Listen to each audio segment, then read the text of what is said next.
l'abbé Saunière. Qu'est-ce que tu penses de cette histoire-là, qui est un peu compliquée quand même. Il y a très peu de gens en définitive qui sont au courant. Ils ne savent pas en gros que suite au roman Le Da Vinci Code, en fait, ça a été en partie inspiré de ça, mais il y a quand même une histoire qui s'est passée sur ce qu'on peut appeler le curé au million ou au milliard. Oui, alors on en a fait un reportage d'ailleurs en plus, on est allé faire des fouilles, etc.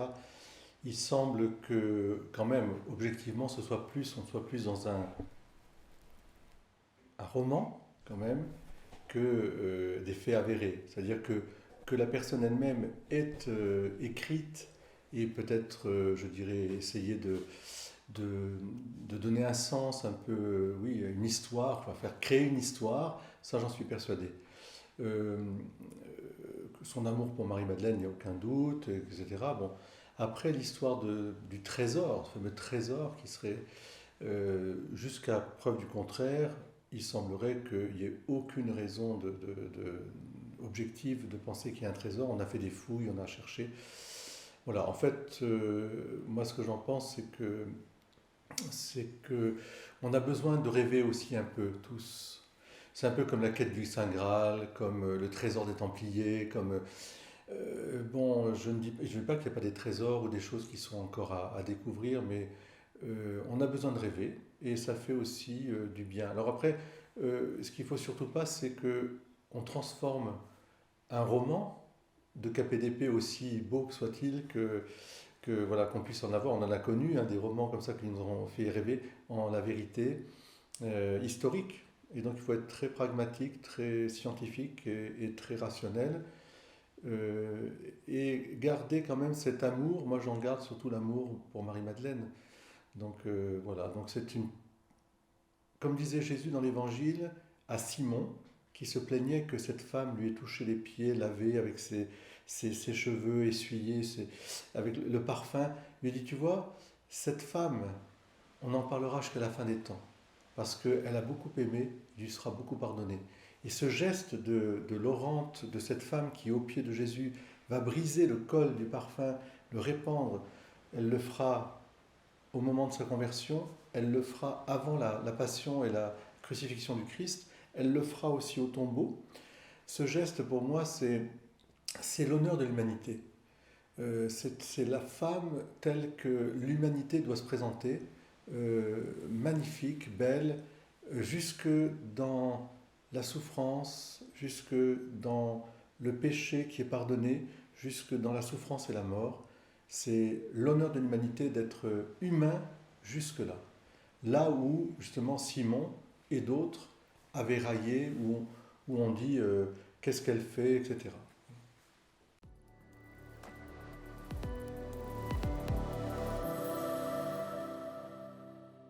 Alors, on va revenir dans le- l'Ancien Testament, parce que c'est uniquement là qu'on en parle. Euh, Souvent sont évoqués les Elohim. Est-ce que tu peux nous dire quel est ton point de vue sur les Elohim? Qui sont-ils? Ce sont des anges ou autre Alors, chose? oui, alors on fait allusion au récit d'Abraham et chaîne de Mambré. Il voit trois personnages qu'on appelle les Elohim. Alors Elohim, c'est la racine grecque du Père. Eloi. C'est un des noms de Dieu. Donc on les appelle les envoyés de Dieu. Dans la tradition chrétienne, euh, les pères de l'Église ont commenté en disant que un, il a vu, plutôt trois, il a vu, un, il a reconnu. C'est-à-dire comme une espèce de théophanie, donc une manifestation de Dieu qui dévoilerait un peu le mystère de la Trinité.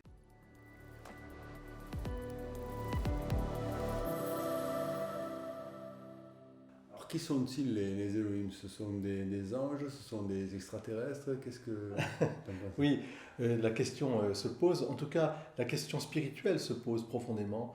Le récit d'Abraham est un récit initiatique, puisque c'est le père de la foi, parce qu'il sort de son pays et il obéit à la voix de ce Dieu qui lui promet un peuple aussi innombrable que les étoiles de la mer, les étoiles du ciel, pardon, et le sable de la mer. Et est-ce que tu peux compter les étoiles? Est-ce que tu peux compter le sable? Non. Eh bien, tu vois, ton peuple sera ainsi. et sur la parole de Dieu, il s'en va. Et sous le chêne de Mambré, il a la visite de trois personnages mystérieux. Or, nous savons que dans la tradition la plus ancienne, les personnages qui viennent visiter des nomades ont toujours été considérés comme des envoyés de Dieu. Donc le mot Elohim, c'est envoyé de Dieu parce qu'ils sont porteurs d'un message. Ils sont mystérieux. Dans la tradition biblique et chrétienne, on pense que ce sont 3 anges. Mais dans la tradition chrétienne, on y ajoute aussi cette dimension trinitaire parce que, il croit à un Dieu, il y a 3 personnes qui sont là devant. Ce qui fait que très vite, on aura peut-être aussi l'idée d'une manifestation de cette famille de Dieu. Pour nous, en tout cas, ce ne sont pas des extraterrestres. Ce qui est important, c'est de considérer que ce sont des anges. Qu'est-ce que c'est qu'un ange? Un ange, c'est un esprit, un pur esprit qui vient sous les apparences de l'humanité, d'hommes, d'humains, qui vient, comme son nom l'indique, envoyé par Dieu pour annoncer un message. Pour Abraham, c'est de lui dire, tu vois, dans 1 an, ta femme, elle sera enceinte, elle mettra au monde Isaac. Et Sarah se met à rire, c'est pour ça que Isaac, c'est le rire de Sarah, en fait, quelque part, c'est le nom qu'il va porter. Et c'est une histoire magnifique, parce que d'abord, Abraham les accueille comme vraiment des envoyés de Dieu. Il leur donne tout ce qu'il peut lui donner de bon. Il fait un bon repas. Et après, il y a voilà. Alors, je crois qu'on est visité par les anges tout au long de notre vie. Jeanne d'Arc avait la vision de son ange. Et au procès de Jeanne d'Arc, on lui a dit, alors il était habillé. Elle a dit, vous ne croyez pas que Dieu est capable d'habiller les anges magnifiquement? Et dit, vous savez, vos vêtements et tout ça, ils sont pâles par rapport à la beauté des vêtements des anges. Mais l'ange est d'abord une lumière. C'est une lumière participée de Dieu. C'est un pur esprit créé par Dieu. Et l'ange, sa mission, c'est, je dirais, de nous conduire à la confiance en Dieu, de nous mettre comme des enfants face à notre Créateur et notre Père du ciel.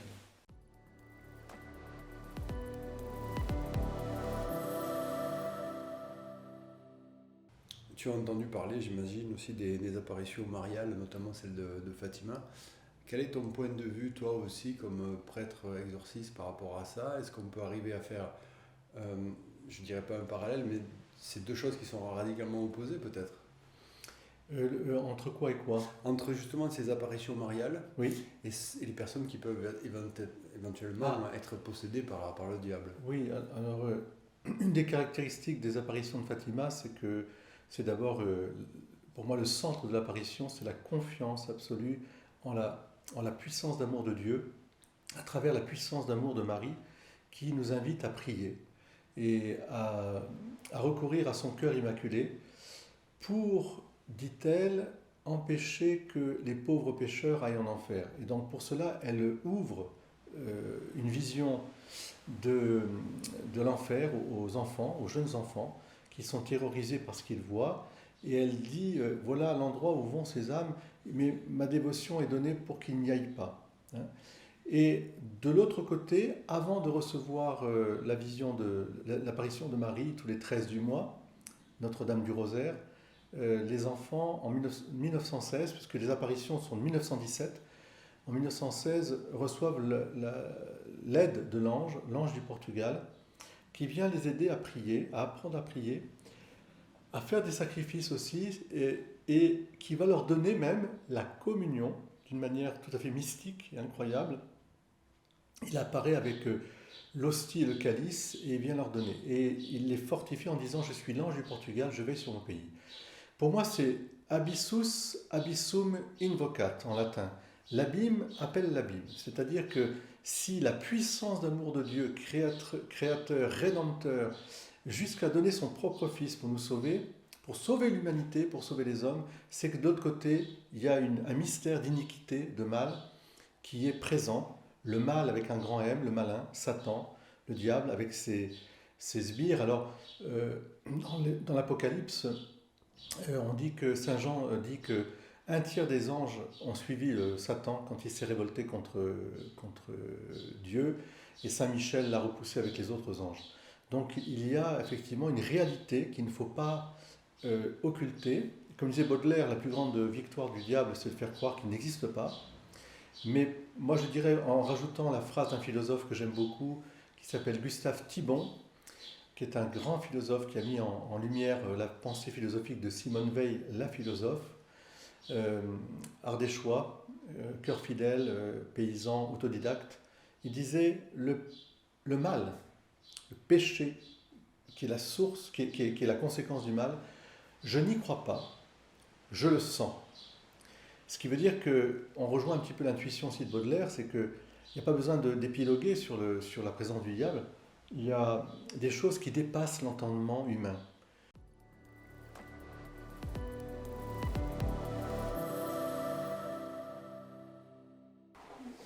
Oui, donc on était sur les apparitions mariales.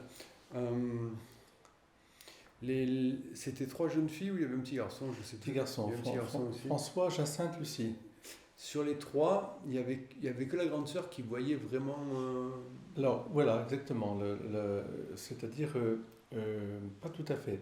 Ils voyaient tous la Vierge Marie, mais François n'entendait pas. Et Lucie et Jacinthe entendaient et voyaient.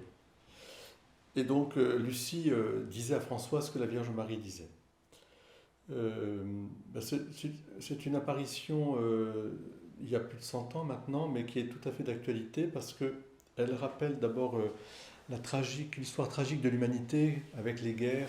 C'est en pleine fin de la guerre de 14-18 et on annonce déjà la guerre, la Vierge Marie annonce la guerre de 39-45 qui sera encore pire et elle annonce aussi le déchaînement des idéologies totalitaires et en particulier du communisme, c'est-à-dire la Russie répandra ses erreurs et fera beaucoup de mal au monde. Et alors, dans cette, évidemment, annonce prophétique, il y a quelque chose de tout à fait incroyable, puisqu'il y a un troisième secret qui concerne le pape, l'Église, qui sera, on voit bien quelque chose qui apportera la lumière au milieu de grandes souffrances. Donc il y a tous ces martyrs du XXe siècle, tous ces pays de l'Est qui vont être écrasés par l'idéologie marxiste et communiste sous le régime de l'URSS en fait. Et puis cette libération tout à fait incroyable avec ce pape polonais, Jean-Paul II, qui avait commencé son pontificat en installant en Pologne, tourné vers la Russie, une statue de la Vierge de Notre-Dame de Fatima, comme avec ce sentiment que l'attentat auquel il avait échappé d'une manière tout à fait miraculeuse, le 13 mai, qui est le jour de la première apparition de Notre-Dame à Fatima, était un signe que les prophéties de Fatima étaient en train de se mettre en route. Et il est allé porter la balle qui aurait dû le tuer, qui a été enchâssée comme elle attendait, quelque part, la couronne de la Vierge Marie à Notre-Dame de Fatima. Au cœur de cette couronne, la balle y allait d'une manière tout à fait providentiellement, elle s'est insérée sans qu'on ait obligé d'écarter ou d'allonger ou de raccourcir quoi que ce soit. Et bien sûr, il y a eu cet événement de la perestroïka, puis ensuite la chute du mur de Berlin, et puis tout ce que nous avons connu. Et je pense que dans l'apparition de Fatima, il y a un volet que l'on occulte un petit peu trop facilement, c'est précisément la conversion de la Russie. Qu'est-ce que veut dire Marie quand elle pense à la conversion de la Russie ? Elle pense, d'abord elle parle de la Russie, elle ne parle pas de l'URSS, elle ne parle pas de la foi chrétienne, parce que la Russie, la Sainte Russie, c'est le pays de la Gospa, de la Vierge Marie, comme en Ukraine, comme dans tous les autres pays que nous aimons. Mais la conversion de la Russie, c'est le fait que la Russie s'unisse au catholicon, à la catholicité, pour devenir vraiment, tout en étant de rite oriental, unis, je dirais, au rite, à l'Église et au pape, pour qu'on revienne à une Église, justement, une Église qui soit une Église au-dessus des nations. Car le rôle de l'Église, justement, c'est de rappeler la fraternité universelle avec notre Père du ciel. Et comme dit saint Paul, il n'y a plus ni juif, ni grec, ni rien de semblable. Donc je crois qu'il y a un volet qui n'est pas encore achevé, et peut-être que, et je m'avance un peu bien sûr, mais que cette horrible guerre qui fait tant de mal à la population ukrainienne, et qui fait du mal aussi à la population russe, n'en doutons pas, c'est peut-être aussi pour nous un appel à prier, à demander que la résolution de cette prophétie de Marie, de Fatima, sur la conversion de la Russie se réalise. Parce que je vois quand même la Russie aussi comme un pays ami. Comme je vois aussi bien sûr l'Ukraine aussi. Et j'en profite pour dire à notre frère Vladimir Poutine qu'il devrait considérer vraiment ses frères et sœurs ukrainiens comme des frères et sœurs. Il est lui-même papa, grand-père. Que cessent les bombes, que cesse la course à l'armement, et la course à l'armement aussi de l'Occident, et qu'on arrive vraiment à cette vision fraternelle. Mais pour cela, je crois que les apparitions de Fatima ont un rôle à jouer, et j'invite toutes celles et ceux qui sont croyants, et toutes celles et ceux qui se tournent vers Marie, à demander à Marie vraiment que se réalise cette conversion, c'est-à-dire cette union, la communion, vraiment, la catholicité réalisée. On va aborder le sujet des grands mystiques. Et j'ai eu l'occasion d'écouter plusieurs podcasts sur Padre Pio. Qu'est-ce qu'on en retient de ces grands mystiques? On parlait tout à l'heure, en fait, que c'était des astigmates. Donc lui, saignait du creux de la main et non pas du poignet. Oui. Comment on peut expliquer ça? D'abord, que ce soit Saint François d'Assise, que ce soit la Padre Pio, vous avez une encyclopédie un peu des phénomènes mystiques qu'a écrit un très grand écrivain que j'apprécie, Joachim Boufflet. Il a écrit une anthologie des phénomènes mystiques. Et Gérald de Messadio aussi. Et oui, c'est ça. Ouais. Mais là, vous avez une encyclopédie et il a la conclusion d'abord que ces phénomènes mystiques de transfixion ou de ce qu'on appelle donc les stigmates ne se trouvent que dans l'Église catholique. Alors, ça, c'est à vérifier, mais enfin, je pense qu'il a fait une recherche. Mais ce qui est premier, c'est d'abord la configuration au Christ. Je regarde le Christ qui est devant moi, et au fond, on a des personnes qui ont, d'une manière tout à fait particulière, donné leur vie pour être comme des miroirs du Christ, en revivant eux-mêmes la passion du Christ. Mais il faut bien voir que ce soit Saint François d'Assise, que ce soit le Padre Pio, avant d'avoir la visibilité de ces stigmates, ils étaient déjà configurés au Christ et ils vivaient la passion du Christ déjà en offrant vraiment leur vie pour le salut des autres.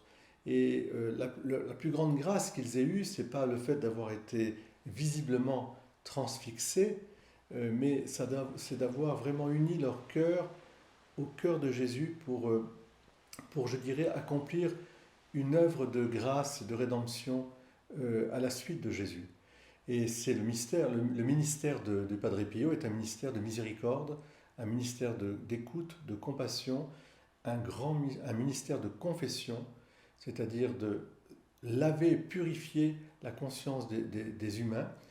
Et ça a été aussi un ministère au service des plus pauvres et des malades, puisqu'il a ouvert un hôpital, l'hôpital de la souffrance, où il a demandé aux médecins de donner gratuitement les soins aux malades. C'est une œuvre de miséricorde tout à fait extraordinaire. Alors, si on revient au phénomène mystique proprement dit, c'est-à-dire à ce côté très rare, puisque je crois qu'il y a très très peu, trois personnes peut-être, j'en connais en tout cas 2 sur Saint François d'Assise et Saint Padre Pio. Maintenant, il y a Marthe Robin, mais elle n'est pas canonisée pour l'instant, donc je serai prudent. Mais ce que je crois réellement, c'est que ils ont... D'abord, c'est un phénomène qui les gênait énormément. Oui, parce qu'en fait, c'était pas uniquement... ils revivaient la passion du Christ, mais aussi ils avaient des attaques diaboliques. Alors, d'abord, vous avez bien fait de souligner, d'abord, la première chose, c'est qu'ils vivaient la passion du Christ toutes les semaines, et en particulier entre le jeudi saint, le jeudi et le vendredi, qui sont les jours qui rappellent le jeudi saint et le vendredi saint. Et Padre Pio, par exemple, perdait l'équivalent d'un bol de sang hein, par jour. Donc on imagine. Et alors, c'est un des miracles de cette transfixion, de ces stigmates, c'est que ils étaient bien sûr attaqués, affaiblis, mais ils n'étaient pas. D'abord, on n'a jamais pu guérir ces plaies. On a toujours essayé de voir si on ne pouvait pas guérir ces plaies. Jamais ça n'a pu être fait. Ils n'étaient pas en danger de mort au sens que. Enfin, ils n'ont pas été affaiblis au sens de perdre vie. Et que, comme pour Saint François d'Assise aussi, lorsqu'ils sont morts, leur corps a retrouvé la, les plaies se sont refermées, Et comme si l'odeur de c'était sainteté intact. aussi. Il paraît qu'il Et l'odeur de sentait sainteté, une voilà, odeur extraordinairement agréable. Et de l'autre côté, évidemment, le diable se déchaînait contre eux. Il s'est déchaîné à la fois directement contre la personne, en les projetant, en les martyrisant, on peut dire. Ah, bien sûr. Il se levait la nuit, il combattait. Et en même temps, on peut dire que le diable s'est déchaîné à l'extérieur, puisque François d'Assise lui-même, mais surtout on connaît par Padre Pio, Padre Pio est le seul saint qui a été condamné 3 fois par le Saint-Office, c'est-à-dire réduit au silence, interdit de messe, interdit de confession, tout ça parce que des hommes d'église, poussés parfois par des femmes, ont pensé qu'il était possible, par jalousie, de contrecarrer le plan de Dieu. Donc l'ont accusé de tout, exactement comme le Christ a été accusé d'être un ivrogne, un glouton, de quelqu'un de mauvaise vie qui allait avec les pécheurs. Eh bien, on a dit du Padre Pio qu'il était bien sûr un homme dangereux, un gourou, un falsificateur, un trompeur, et bien sûr, il avait des mœurs dévoyées, enfin tout le reste. Et on est allé jusqu'à cacher, honte aux hommes d'église qui ont fait ça, cacher des micros dans son confessionnal pour le prendre à défaut. Et c'est vraiment un drame. Et alors Jean-Paul II, en le canonisant, a dit de lui que c'était le saint de l'obéissance, parce que Padre Pio a toujours refusé de se défendre. Et au bout de 3, 4 ou 5 ans, il a été rétabli, mais enfin ça a duré parfois 4 ou 5 ans sans qu'il ne voit plus personne. Et il a même terminé sa vie avec une autre épreuve, c'est que son ordre franciscain, qui est pourtant un ordre voué à la pauvreté, avait fait des spéculations hasardeuses avec une loge, d'ailleurs une banque liée à une loge italienne, et ils ont perdu tout leur argent. Et pour éviter la banqueroute, ils ont réclamé au nom d'obéissance que le Padre Pio donne tout l'argent qu'il avait reçu des donateurs pour les pauvres, pour l'hôpital, qu'il le donne, lui, à résister jusqu'au bout. Et quand ils lui ont dit au nom de l'obéissance, il a cédé, et il a donné en disant qu'il répondrait devant Dieu de ce qu'il venait de faire. Donc c'est pour dire il a été crucifié à l'intérieur, il a porté vraiment la passion du Christ, et on peut dire qu'il est mort, je dirais, comme un homme de souffrance. Voilà. Et je pense à Saint François d'Assise, pareil aussi. Saint François d'Assise, on a le récit de sa transfixion. Il est sur le mont Alverne. On est au fin du XIIe siècle, début du XIIIe. Et là, après une période de jeûne intense, de prière, il n'est que diacre, Saint François d'Assise. Il voit sur ces montagnes, en période hivernale, il voit un séraphin venir à lui et lui appliquer sur son cœur, sur ses mains et sur ses pieds, une lance de flamme qui vient comme transpercer son cœur, et ses pieds et ses mains. Et c'est ainsi qu'il a été comme configuré au Christ par ce séraphin. On a un autre exemple aussi, c'est Sainte Thérèse d'Avila. Mais elle, Sainte Thérèse d'Avila... C'est dans l'opposé, c'est dans la joie. C'est dans la joie, oui, mais alors je dirais dans Sainte Thérèse d'Avila, donc la fondatrice du Carmel, au XVIe siècle, elle dira toujours « j'ai été transfixée par le Christ », donc elle a le stigmate, mais invisible. Et on s'apercevra au moment de sa mort, et à l'époque on aimait bien avoir des reliques, donc excusez-moi du détail, mais on disséquait les corps des saints, on leur coupait beaucoup de choses pour tout de suite les emmener à différents endroits. Pour Thérèse d'Avila, on a ouvert son cœur, et là on s'est aperçu que son cœur était transpercé, effectivement. elle est morte d'amour, on peut dire. Voilà, Thérèse Avila. Voilà, ce sont des phénomènes mystiques, mais alors ces gens qui en sont, comment dire, favorisés, ont toujours considéré que c'était une épreuve pour eux et qu'ils demandaient à Dieu de les maintenir dans l'humilité la plus grande, la plus. Ils n'aimaient pas qu'on les regarde comme des bêtes de scène ou comme des gens extraordinaires, et ils ramenaient toujours leur vie spirituelle à l'obéissance, l'humilité et la charité. Voilà pour le Padre Pio qui pour moi reste, donc il est décédé en 1968. Oui, c'est un contemporain, mais il était aussi clairvoyant.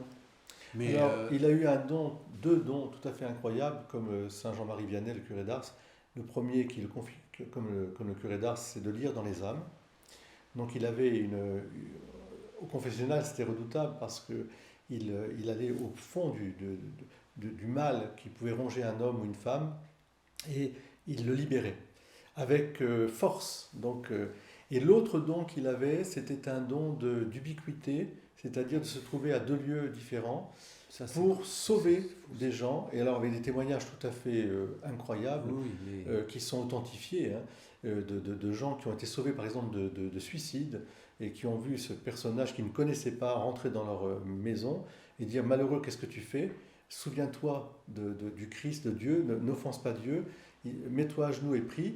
Et puis ensuite il part, et c'était un général de l'armée italienne qui voulait se suicider, et quand il est sorti de la pièce, il y avait des gardes. À l'époque, il ne le connaissait pas. Il ne connaissait pas, il y avait des gardes en faction, et il est allé demander aux gardes: mais vous n'avez pas vu ce religieux, etc. Il dit: il n'y a aucun religieux qui est rentré, ni qui est sorti. Et plusieurs années après, il a fait la rencontre du Padre Pio. Il le reconnaît ce jour-là. Et le Padre Pio, parce que le Padre Pio lui avait dit: tu n'en parles à personne. Et après, il en a parlé à sa mort. Parce que le Padre Pio lui a dit: je te demande. Autre fait tout à fait incroyable, c'est la puissance d'amour de Dieu sur le Padre Pio. Une petite fille qui est née sans iris, donc aveugle de naissance, à son contact, au contact du saint qui a prié sur elle, s'est mis à voir, et elle voit sans iris depuis plus de 60 ans. Et ce fait a été bien sûr authentifié. Tous les médecins du monde entier sont penchés sur ce cas, pensant que c'était peut-être une hallucination au départ. Et en fait, cette personne était là au moment où le pape a canonisé Jean-Paul II. Jean-Paul II donc a canonisé le Padre Pio. Cette personne était là pour rendre grâce.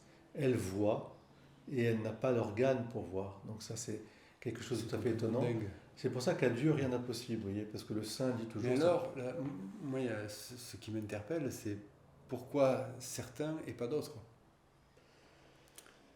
Parce qu'il y en a tout autant de petites filles comme ça qui sont, oui, tu vois, aussi bien, tout aussi gentilles, tout aussi pures et tout aussi lumineuses, mais qui n'en bénéficient pas. C'est un peu la même question que pourquoi Lucie, François, Jacinthe, ou pourquoi Bernadette à Lourdes. Il y a tant de personnes. Je crois que c'est un choix libre. Ce sont des personnes qui Est-ce que c'est Dieu ou Jésus ou Marie qui choisissent à ce moment-là? Pour quelle raison? Je crois que non. Je pense qu'il y a la prière des parents, la prière de tant de gens qui prient autour, et tout à coup Dieu se penche sur cette prière et ça crée une espèce de canal en fait. Il y a un canal. Mais c'est un choix libre, évidemment. Est-ce que Dieu oublie les autres? Non. Dieu n'oublie jamais aucun de ses enfants. Jamais. Mais j'ai remarqué ça sur le plan sensoriel, en fait, notamment quand on a commencé, on est allé plusieurs fois en repérage, on a commencé à tourner à Notre-Dame de Bon Séjour à Bleuvac. Et ça le fait, alors ça le fait plus selon moi dans les monastères ou les abbayes que dans les églises. Mais on sent, c'est difficile à décrire, mais dans des endroits pareils, on se sent dans une espèce de... Enfin, il y a à la fois une quiétude, une silence, on est dans la paix, et on sent comme s'il y avait vraiment...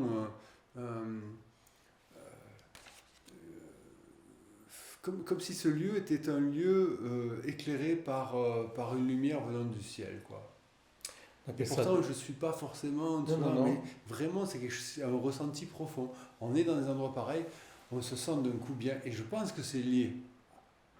Et c'est pour ça qu'on peut envisager qu'il y a une différence entre ces lieux-là, c'est que là, en fait, il y a une prière régulière qui est faite tout le temps, et une prière intense, forte et puissante, qui est peut-être moins de la part de ceux qui viennent dans les églises, qui n'ont peut-être pas les mêmes méthodes, la même initiation par rapport à ça.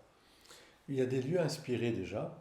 Donc ça, de toute antiquité, il y a toujours eu des lieux qui étaient des lieux d'esprit, en fait, hein, des lieux de quiétude, des lieux Oui, on dirait presque des vortex quelque Oui, part. oui, on pourrait dire ça, mais en tout cas, ce qui est certain, des lieux vraiment saints et qui portent à la sainteté. Des lieux, je dirais, aussi un peu hors temps. C'est-à-dire qu'on a l'impression qu'on rentre dans ce lieu-là, le temps, l'espace disparaît. On est dans une éternité déjà commencée. Et puis, effectivement, comme tu le dis bien, il y a des lieux qui sont porteurs d'une prière, d'une, je dirais, d'une spiritualité continuelle, des lieux de sainteté. Et on le sent. Moi, je pense que les monastères, évidemment, sont des lieux, des collines inspirées souvent, des lieux tout à fait étonnants, de quiétude, mais aussi parce que dans ces lieux, il y a comme une communion qui se fait entre la nature, l'humain et Dieu, dans un ordre, une paix, parce que la paix, c'est la tranquillité de l'ordre. Il y a une tranquillité de l'ordre. Ça se voit dans la construction, ça se voit dans les cultures, dans la façon du paysage, de mettre les arbres en place, etc. Tout est à sa place, tout est ordonné. Et même, je dirais que les instruments du jardinage, comme ceux de la cuisine, sont traités avec autant de respect que les instruments de l'église, que sont les instruments à musique ou même les vases sacrés de l'autel. Tout cela est à sa place et en ordre. Je crois que c'est cette question de désordre qui est au cœur de cette absence de paix. Quand une société est désordonnée, quand il y a trop de bruit, trop d'agitation, trop d'irrespect finalement pour la réalité, la communion est très difficile.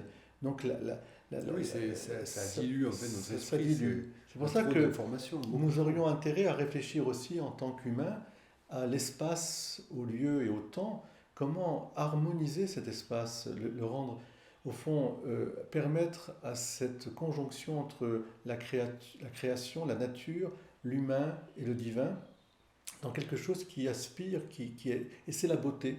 La beauté est, à mon avis, la grande porte qui est le support, qui est l'éclat du vrai et du bien. Quand une chose est belle, elle est vraie et bien, et elle porte. Et notre monde trop agité est un monde où il est difficile précisément d'écouter et d'entendre cette harmonie. Et c'est pour ça qu'il nous faut des lieux thébaïdes.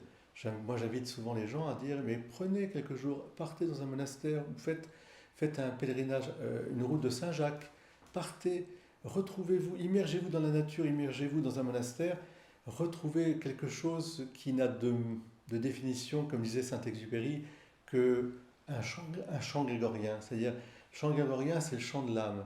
C'est le mot sacré, je t'aime, tu m'aimes, nous aimons, enfin, c'est je souffre, enfin, viens à mon aide. C'est le mot qui ouvre son mot, le mot ouvre la musique, qui sort du mot. C'est ça le grégorien. Et il faudrait qu'il y ait quelque chose comme le grégorien dans nos vies qui soit perceptible. Créer de l'harmonie, quoi. Créer de l'harmonie. Ça demande du temps, de la patience, ça demande aussi beaucoup de respect, ça demande aussi un amour qui va au-delà de la simple distribution, la gratuité. Au fond, j'aime beaucoup aussi parler de la grâce gratuite. C'est ce qui est gracieux, ce qui est beau, c'est gratuit. Une fleur, c'est gratuit. C'est à la fois hyper sophistiqué, hyper simple. Et c'est simple. Et une fleur est gratuite, et à moi de ne pas la capter. Il faut que je la laisse, cette fleur. Et on en revient à l'harmonie en définitive. Ouais. Parce qu'être en harmonie avec la nature, ça serait pouvoir vivre simplement du fruit de son travail de la terre. Sans parler de l'élevage ou de la chasse. Hein, mais c'est ce que demande l'humanité. Normalement, tout être humain demande d'avoir une terre, une maison, un travail, une maison, une terre, et pouvoir vivre en harmonie en famille, c'est tout. Ça suffit. C'est compliqué. Mais ça suffit là. Bien sûr. Et pouvoir vivre en harmonie les uns avec les autres. En fait, on s'est rendu compte dans nos sociétés qu'on a élargi nos zones de confort Mais en fait, ces zones de confort, il y a des addictions qui sont créées et finalement, elles ne sont pas si confortables que ça. Au contraire, elles vont déclencher des modalités. Je dois faire le plein de la voiture, je dois payer l'assurance, il faut qu'à 15h35 je sois là parce que il faut que si ça ou le reste.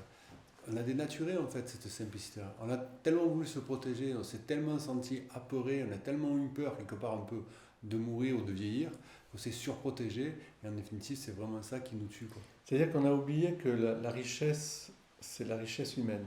Donc tous les moyens, tout le reste, c'est des moyens. Des moyens pour créer du lien. Mais si c'est pas pour créer du lien, ça devient addict. Enfin, effectivement, ça nous plonge dans des conditionnements qui ne nous rendent pas libres et qui déshumanisent en fait. La robotisation, je dirais, oui, l'absence de lien. Je ne suis pas contre les robots, ils peuvent rendre de très grands services, mais si c'est pour écarter l'humain et jeter l'humain finalement aux orties en disant on fera mieux avec des machines, il y a quelque chose qu'on ne fera jamais, c'est l'amour. L'amour, c'est un sentiment qui passe du cœur à cœur et qui donne confiance, qui relève, qui ennoblit, qui donne vie, et ça, aucune machine ne pourra le faire. La machine vient venir m'aider et elle peut être utile. Je ne suis pas du tout contre la robotisation, mais au service d'une humanisation plus profonde. Or, on n'en prend pas tout à fait la direction encore. Il y a beaucoup de gens qui réfléchissent quand même et beaucoup d'entrepreneurs. Je suis un fervent de l'entreprise et pour moi l'entreprise fait partie de la création, de l'élan créateur, mais il y a encore du chemin. Du chemin pour remplacer l'efficacité par la fécondité.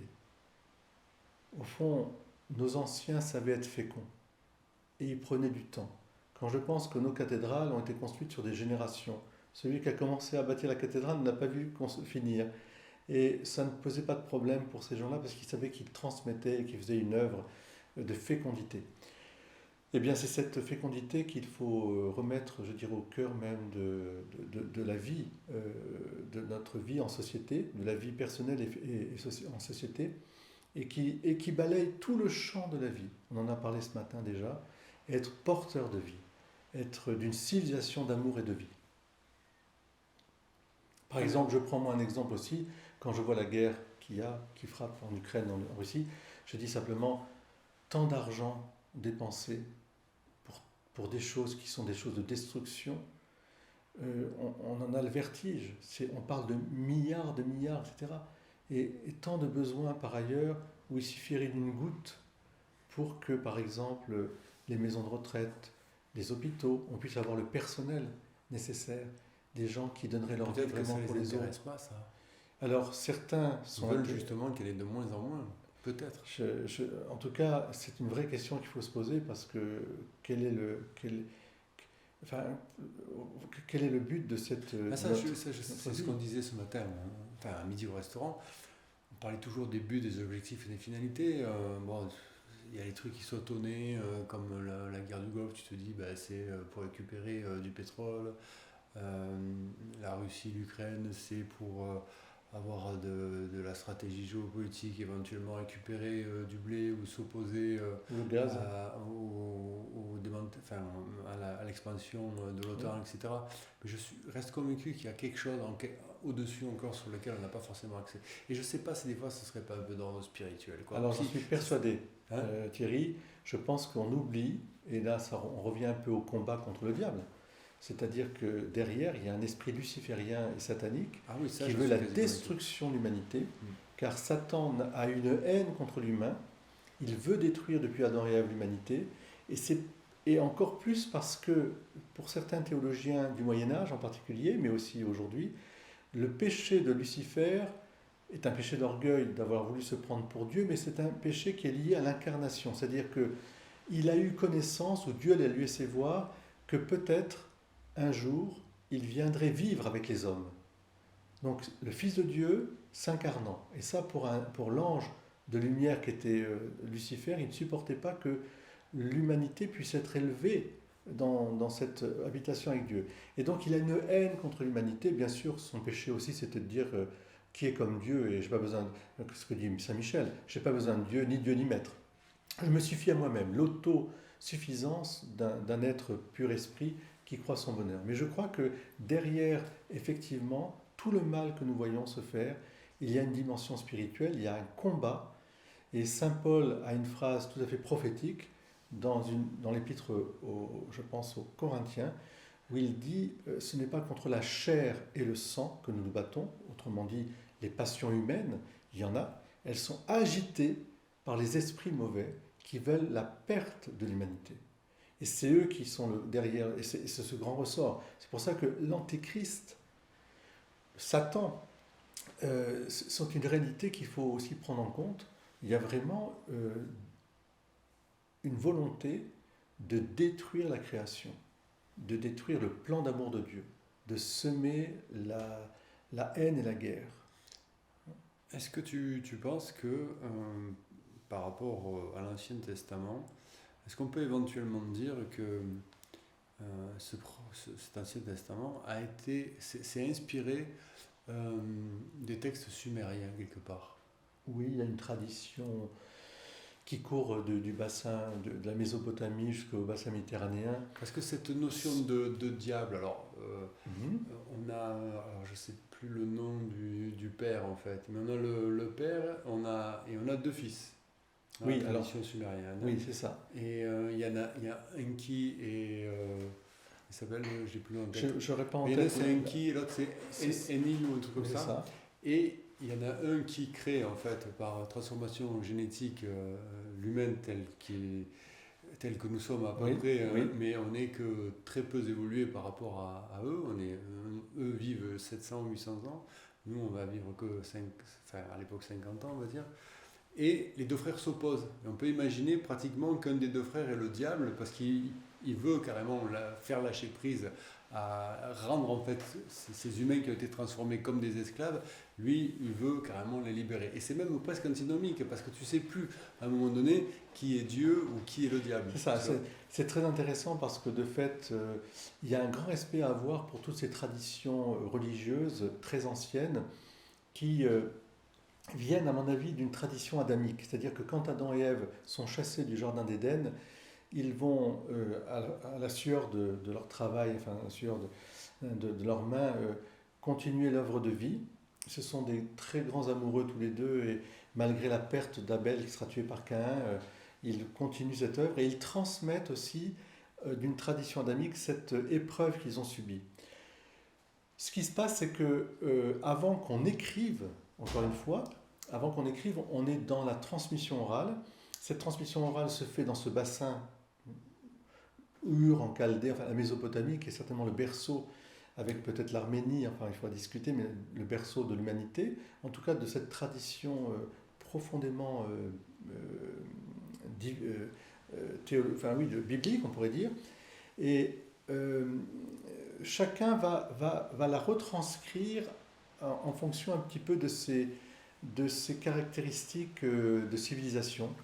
Donc, et globalement, on retrouve les mêmes récits, avec même le déluge, avec même, il y a plein de choses qui sont concordants.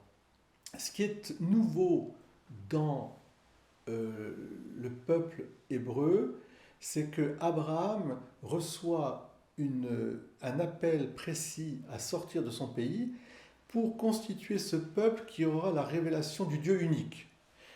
Ça ne veut pas dire que les autres n'avaient pas un Dieu unique, mais un peu livrés à eux-mêmes, ils démultipliaient ce Dieu avec des formes polythéistes, parce que les plus grands des savants, enfin des sages, n'étaient pas polythéistes. Le peuple, parfois, pensait qu'il y avait plusieurs dieux, mais la plupart des philosophes et des sages savaient que si Dieu était Dieu, il était unique. Mais on le démultipliait d'une manière, je dirais, honnête aussi, parce que ce soit un dieu de la fertilité, un dieu de la guerre, un dieu... Pourquoi pas mais c'était au fond une retranscription un peu trop humaine. Et ce qui change avec Abraham, c'est que de ces récits qui sont communs, tout à coup, Dieu vient parler lui-même. Il envoie donc, il parle au patriarche, et ensuite il va parler assez rapidement par la voix des prophètes, de ce qu'on appelle les prophètes, et les grands prophètes. Et qu'est-ce qu'il va dire ? Il va rien dire de nouveau sur la destinée de l'homme, sur l'être humain, mais il va insister sur le fait que le décalogue, les 10 commandements, ont été inscrits dans le cœur de l'homme et distinguent bien le bien et du mal, nous permettent de dire ça c'est bien, tu ne tueras pas, tu ne voleras pas, etc. Tu honoreras Dieu de tout ton cœur. Mais ils vont insister beaucoup sur le danger de l'idolâtrie. Ne pas être idolâtre. Réserver notre confiance absolue qu'au Dieu unique. Le Dieu, celui qui est. Je suis celui qui suis, voilà, te dit. Abraham va transmettre ça à travers Isaac, Jacob, le Dieu des vivants aussi, très important. Le Dieu des vivants. Je suis le Dieu des vivants, pas le Dieu des morts. Et je ne suis pas une amulette, je ne suis pas une statue, même si en soi on n'a rien contre une statue ou quoi que ce soit, mais c'est autre chose. Et cette transmission va aboutir à une révélation, petit à petit, de ce Dieu qui est Père.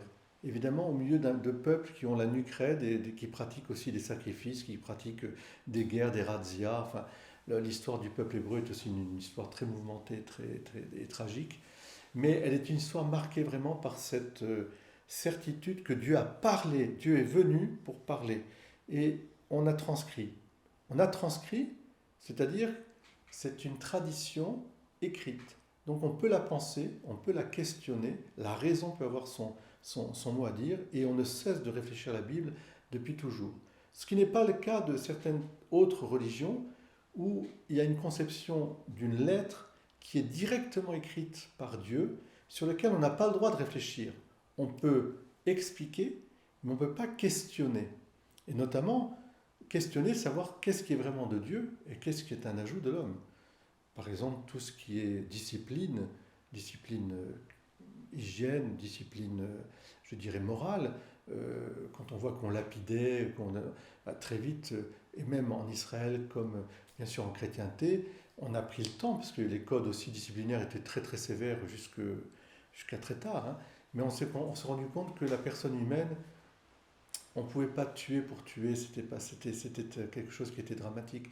D'ailleurs, Jésus, avec la femme adultère, dit bien aux Juifs de son époque, qu'il aime aussi, à cause de la dureté de votre cœur, en fait, il ramène toujours à la dureté de votre cœur. Moïse a permis de répudier sa femme, par exemple. Il dit non, non.